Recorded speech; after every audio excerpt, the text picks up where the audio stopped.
Alors même si les nouvelles générations, eux, sont vraiment en demande et ont besoin de ce pourquoi, hein, de ce big why, par exemple, pour certains.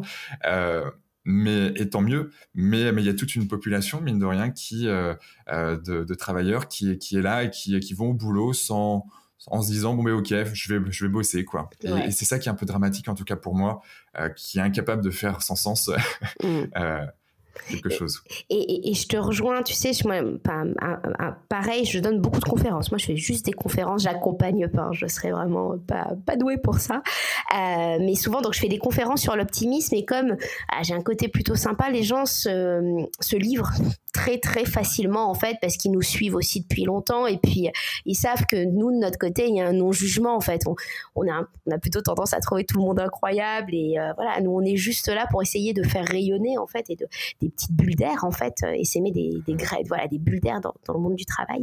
Et j'ai beaucoup de salariés qui me disent deux choses très curieuses à 40, 50 ans qui me disent mais tu vois moi Catherine j'étais mauvaise élève à l'école. Et là, tu te dis, c'est incroyable. En fait, c'est cette pensée limitante parce que tu as eu un prof qui te rendait les contrôles dans un ordre et probablement parce que tu n'étais pas bon dans la mathématique ou des choses comme ça. Tout d'un coup, tu t'es classé et ça te reste jusqu'à 40, 50 ans, enfin 30, 40 ans plus tard, dans une sorte presque d'inhibition de l'action.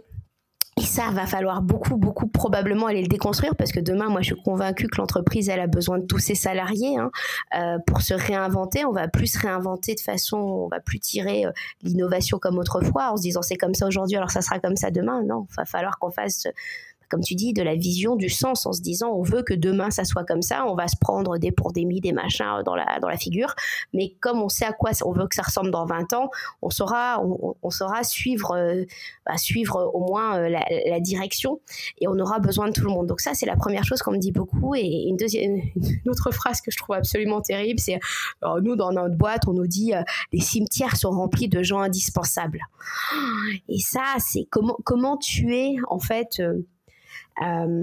le sens de l'œuvre de quelqu'un. Tu vois, moi j'aime bien remplacer le mot travailler par le mot œuvrer en se disant on sert le collectif en fait. Tu vois, le travail ça vient servir le collectif, ça vient servir la société, hein. Enfin je veux dire qu'on fasse des chaises, qu'on mette le coup d'agrafe sur la chaise ou qu'on mette un boulon sur un train, peu importe, on aide des gens à s'asseoir ou à se déplacer quoi.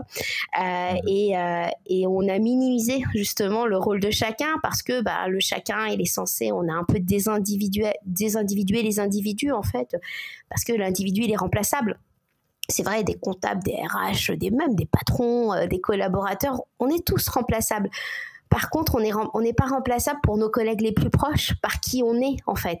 Et oui, on est remplaçable par notre savoir-faire, mais on n'est pas remplaçable par notre savoir-être. Et ça, je pense que c'est, en tout cas, sur les 5 années depuis, où je travaille un peu dans le domaine de tout ce qui est QVT, optimisme en entreprise, je crois que c'est la chose que les collaborateurs, managers, patrons ont le plus besoin d'entendre.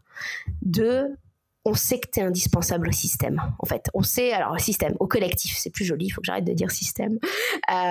On sait que tu es indispensable au système, même si les autres ne s'en rendent pas compte, même si tu t'en rends pas compte, en l'occurrence, et même si parfois personne viendra te le dire. Tu vois, il n'y a pas tous les managers qui ont fait la démarche que tu m'évoquais tout à l'heure.